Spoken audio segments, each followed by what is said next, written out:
Hi friends, in this Tkinter window we are displaying a list of data. Now here all the labels are created dynamically based on the number of rows, number of columns, and all these are dynamically created and the labels are inside a loop. These labels are generated. We'll learn how to create this. This is our blank template. We have imported Tkinter, then we have created our parent window. So my_w, some places you will use it as root. Now let's next line we have fixed the windows width and height. So 400 by 300, you can change it as per requirement. So here we'll first start with a list. Here is a list. We have just taken 4 elements. These 4 elements will display each element in one row. So that way we'll start, then subsequently we'll add more data. So for that, first my row, I am taking my row equal to 0 because this is the first row value I am taking. 0 will start, next row will be 1, like that will continue. So inside a loop for data in L1. L1 is my list. So each iteration or each line will take one element from this. So each element will place it on a one label. So for that we'll say my label is just a variable name and we'll create a label now. tk.label. Now this label where we will place it in the my_w, or it's my parent window at line number 2, what we have discussed, and we have already declared it. And text equal to what should be the go on the body, it is data, because here you see this data is already a string. Had it been 1, 2, 3, 4, then we would have used a str to convert the integer into a string. Already these elements are string, so there is nothing to be done. So data, note that because this takes you cannot display integer here. So we have given the data. One thing I missed here, I will declare a higher size font and that I will use. Font 1 I am giving the name here. So what I will do, I'll say times, this is the font family and the size is 22, and what should be the style? Normal. You can use it for bold, italic or normal, whatever style you want, you can use it. That font I am going to use it here. You could have directly written here also font 1. Now fine, my label is declared. Now I will place it inside a grid, in a grid rather. So I will say my label dot grid. Now what row it will be? Row equal to what I have declared it, my row. So now it will be first time it will take my lab. Okay, label, my label grid. So first time it will take the value 0. Now what should be my column? So I want one below other, so column I am giving it at 0. Slightly pad x equal to 20 and pad y equal to 5. So pad x means I am not flushing it with the left edge. Pad y means from the top or bottom elements I am maintaining a gap of 5. So that is why pad x, pad y, and column 0 means the first left side column. So inside the loop I must increment the row because next element will go to the next line. That's what we had decided. We will change that also. So my row equal to my row plus 1. What happens? First row will take the value of 0. This value will take it as 0. Next element will take as 1. Next 2, like that, 3, 4, like that it will continue. So that's all. This will display my one below the other, or every time one element in one row. Now let's just run this and see how this looks. I don't have any error. Okay, main loop here something. Okay, here I have unnecessary something I have written. I will remove this. Fine. Okay, saved it, running again. Yeah, here it is. You can see all these elements at line number 5, whatever we have written, as displays one below the other. Now we'll understand how we'll manage the rows and columns. So for that, we'll take a bigger or a higher amount of data. So I'll just remove this line and paste it here. What happens is I have just taken the number of elements are more. 1, 2, 3, 4, 5, 6, 7, 8, 9, 10. Around 10 elements are there.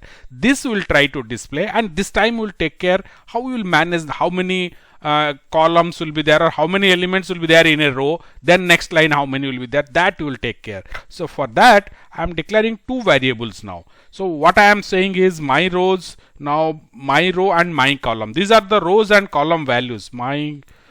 In a grid, you know that rows and columns gets the number, it increases towards the right, the my column values, and towards the bottom row value increases. So row comma 0. So both my row, my column, I am giving the value 0 0. So it is same as writing my row equal to 0, my column equal to 0. That I am writing it in a one line. So here it is. Now instead of putting here, what I will do, instead of directly writing 0 here, I am saying it equal to my, here equal to my call. Anyway, first time this value is same as 0 only, but here directly I am not increasing the row value. What I will do, I will say here always my column will increase, my col, my column equal to my column, because one after the one will be, next column will be right of it, so I am increasing it by 1. Fine, that is always will happen. So next element will be right of it, so that will always happen. Now if my column has reached the value of 3, it's greater than or equal to 3, it will never be greater than, we'll see. I am just giving for understanding the logic. Once it reaches the third column or third value, so I need not put it in a bracket also. I'll remove this, then I have to remove this also. It's not required. I will find. So this is, if it is so, then what happens is my row equal to my row plus 1, means just increase by 1. So go to next row. That means is that go to next row. Now here it is, means allow up to the third column, but we'll do one more thing also. Once it is reaches, then we'll set the value to my column value to 0, because in the next row the column should start from 0, because it is the leftmost. So my column should start from 0. What happens the moment the column reaches 3? First it will take 0, 1, then 1, 2. Moment it reaches 3, then all these conditions, next row it will have, and column will take the value of 0. So the next line will start. That is our purpose. So rest of the things, my column, my row, it's over. Now this line is no more required, because we have already taken it inside our loop, my row plus 1. Fine. So let's just run this and see. We have 10 elements or so. Let's see how this works. Here it is, 1 2 3 9 10. So you just see this 3 elements it is taking. The moment it reaches 3, then it is adding the row number is going to the next, and column is 0. So it's starting from left border. Here it is. So next 1 2 3, moment it is 3, again row is added 1, and then first column is taken. That is the logic how we are displaying in a matrix format. Now let's do one more thing. We'll display 4. So what we can do is greater than equal to one more element we are going, delete 4. So I am allowing now 4 elements in a row. So for that, let's just run it again. You can see now 1 2 3 4. After reaching 4, the all reset. This if condition became true, and this row is added next row, and the column again became 0. So as long as it is within the 4, it will continue, the row will continue, next it will go. But here one thing, suppose in this we can also store the reference of the label, that we'll see. Let us make it 3 again. So 3 elements in a row. Now here I will store the reference. So I'll initiate a list here. So I'll say my labels equal to, it's a constructor blank list I have created. Now what I will do inside the loop, whatever with the if condition, now I'll say my labels is that blank list dot append. Append means adding a element at the end. So that is, it is not insert. Insert means again I have to give the position. So here it is append means add the element at the end. Which element? Now I am saying my label. My label is what we are inside the loop. Every time we are looping through means one label this we are creating. That we are storing the reference, we are adding it to here. Why we are doing this is because we can access the each element, because we don't know how many elements are there or what element, because this base, if this list varies, this number of labels also will vary. So this is not a fixed number of, so we need a reference. We'll see what we can do with that. Let me just close this. Okay, so here what I can do, Let me move up a bit. Yeah, what I want is, let's see the list. The fourth element in this list should have a background color of yellow. So ABC, this is 0, 1, 2, 3, 4. Note that this is the fourth element. This is the fourth element. This element should have a background of yellow. So now I can create that, I can access that by saying my labels, S is there, element number is 4, it's 0 indexed, so it is 4. 4 means 0, 1, 2, 3, 4. So here this one MNO, not this 4. JKL will not be, because this is starts from 0. So this dot, like what you can do is config. I can do whatever options I want to change. Now let me just change only the background color. I am just making, this is the config option. A config, I can use it to change any option of the element. So it's not necessarily that only background, foreground, or the font color, the label or borders, everything I can change, whatever the function. This we have already discussed. This is a powerful function, this config. It can be configure also. So it is configure both same. I can use also multiple this thing. Say I want that foreground to be changed, I can use that also. Let me just try FG. Already it is black, so let me just foreground equal to, let me say white. Why? Let's me put blue. This colors it supports also. So let's run this and see how this looks. We will see this C.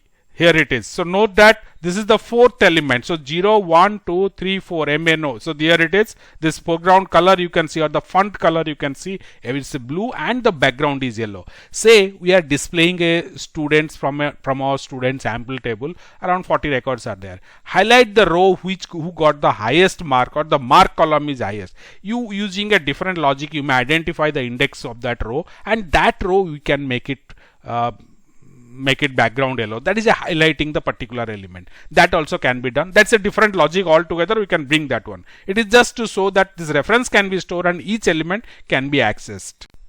Here the list can come from any sources, and the number of elements in the list, what it can be, we are not sure at the beginning. So accordingly, you can see here at the top we have fixed the width is 400 and then height is 300, but it may change also, because number of data is more, then more number of rows we have to add. So in that case the height will change, and similarly width also. How we'll manage that time? Here we have taken a fixed. Now let's see how we'll change the dimension based on the number of rows required. So slightly we'll change this part. So we'll say here width comma height. These values I am just fixing. 400 width I am taking and 200 height I am taking. So taking a less value, so it will stretch. So next I am creating the string in the next line, or the D equal to str, because height width are all both integers. So I have to create a string, we have to convert it to string and then add it. So I am saying that first width, then adding the string with this format I have to bring. So I am adding it again. See the below, the same format I have already used, str height. So that's here it has come. Now I will apply this string to my geometry. So my underscore w dot geometry, here it D, and this below the line what I have written, this I will remove it. I am commenting that part, so I will not use that. Now this variables are used to create the window, and note that height we have taken it less. So if you want to see this, let's just see whether all the datas are covering or not. Here you see the last element is AR. So let's just see whether it is covering or okay. So somehow it is covering. I'll just reduce it a bit. So I'll bring it to 150. 150. Yeah, it is the height. So let it not be sufficient. Okay, the last element is not visible. You can see here up to ASQWR ASD, the last element is missing because one more row below that is cut. Now you want it should automatically expand it. So for that we will slightly change the code and add a new geometry. And here what I will do, the row value instead of 0 I will start it from 1. Okay, column let it be 0. It's not, doesn't matter where it is. So now here it is like that. Now once I am coming out of the loop, here I am outside the loop. Once my elements are fixed, now I'll adjust the window. So what I am saying is height equal to my underscore row multiplied by say 50, because each row I am taking 50 pixels, so it will multiply and recalculate what's the new height requirement is. So now I will do the same, just I will copy this two, recalculate the string, and these two lines I am taking it, copied here and pasting it here. What I am doing is, because this height value now it is recalculated based on the number of rows I have. So let me just save it and run once. Let's see how this, you can see the height has automatically increased to cover this one, because what it did is it has the height has increased because rows are gone up. So now if I'll remove this, you just see AIR, if I am removing, what happens? I will just removed, saved it. Now let me just run this. You can see, okay, here the height is not that difference is there. We can add few more elements. So let me paste it. Now we'll go, okay, what we'll do, we'll copy up to this, another 4 lines we have copied. Up to this 4 elements we have copied. No, it should have included the comma. Here I am pasting it. So I have more rows now. Now let me run this and see how this. You can see this has automatically the height has gone up. In fact, in geometry there is an option also to keep the minimum height, maximum height also. That you can already, we have discussed in while explaining the geometry. Now like this you can manage the number of rows. In fact, we have not gone for the column wise also. Even column dynamically, this window column also we can adjust it based on the number of columns we are using. We'll try a multi-dimensional array or a list here. So I'll just remove this one and use a 2-dimensional list. Here it is. I've just pasted it. You just see this is a 1, 2, 3, 4 elements, and each element has also 4 elements. So this is the our 2-dimensional list what it is. So this will try to display, because this basic knowledge is required for when we are taking data from a database or from a Excel file or from a CSV file. Anywhere you can read the data and display it. That knowledge is required, because this is the same concept will be used. Slight will change it. For here let it be 10 my label. If you want the reference you can keep it L1. But inside that, because now it's a one more, so one more for loop we have to use. For my, here I am taking inside that my column value I am taking. My call in range. What is the range here? Len and data. What is the data? Data is, you just see each row when I am taking this for data in L1 means what happens every time it will take one element. So first one, this will take it will take this one. So what happened, my call in range L1 means it will take the data. Now that length it will take. So it will take 0, 1, 2, it's a 4. So this value is len data will return 4 here in this case. So once it is 4 means it will start from 0, 0, 1, 2, 3. It will not touch 4 here. So let's, my inside this loop I am giving here, I will place it label here, label text. Now the text will change. The text is because my call is the index of it, of the data. So here I will say data, inside that my calls, because that value will come here, because my call will take 0, 1, 2, 3, 4. I want whatever the element, say this is, this particular one is 0, next one is 1, next one is 2. So the here the label will take that, the my call will take that 0, 1, 2, 3, the data will take, and that particular one will be using this. So this is all the same here. Now let me just come to the next line. Here also same thing, my label, grid, my row. Again here the column will my column, same thing will be used. But here in below that we have some change here. Now this is not required. Happened, okay. So this, let it up to this will not keep it, but every time now here yeah, now it is correct. So my data, why I don't know why, what happens here. Let me come up to this point. Okay, here I may have to, okay, this particular one I have to come out. Now for my data, for my, okay, here I have missed it, range, here this bracket I have missed it. This should go outside that one, because up to this point it has to come. Fine. Now this is append my label. So this is the I am adding, but at the end of the inner for loop I have to increase the row because next row will be below that and all. So I'll say my row equal to my row plus 1. So next row it will go. So first this will print one line of data. Here what I missed, so this one I have to remove. Fine. So this is the first, this you just watch this. Sorry, this was this 2-dimensional. My mouse is giving some problem here. Okay, up to this point you just see the list is here. First I am taking one by one all the rows, one row, next, second row, third row, fourth row. So this is like that, all the rows are there. So that row, each row is stored in the data.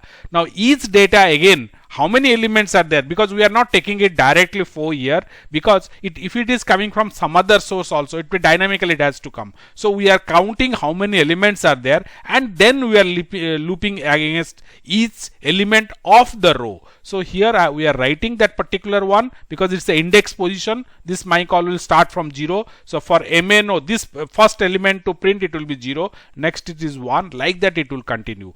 And here once I come out of one row is finished, then I have to increase the row by 1. That's what I am doing it here. The same concept will be used when you are taking data from Excel, CSV, or from a database where you are displaying the list. If you are facing these difficulties in understanding how data is taken from Excel and displayed on a window, let us know in the comment section. We'll see that. Now let's run this and see how this looks. So here it is. Yeah, it has come up. You just see this is a 2-dimensional one. So this is taking the all the, yeah, here it is. So based on the number, it should exactly reflect the element. So last also it is reflecting. Let me just move up a bit. You can compare this to, here it is. So you can see that's what it is. And the same concept, you suppose I am taking data from a database or from an Excel page or from a CSV, from anywhere, from Google Drive also, Google Sheet, I can take the data, and that I will get it as a 2-dimensional array. I will not get it as a single list. So there I can use this concept and populate it. You let me know whether you are facing if any difficulty in using the database or anything. It is just connection of a database and pulling the data. Concept remains the same. That's all, friends. Watch this and explore your own by taking data from a different sources, and you can experiment. And if you are facing any difficulties, let me know about that. We will try to develop that. I request you, please subscribe to our channel and press the bell icon so you will be notified as and when we add new tutorials. We frequently do that also. Please, if you have any doubts, suggestions or ideas, use the comment section below. Share it with your friends, and thank you for watching.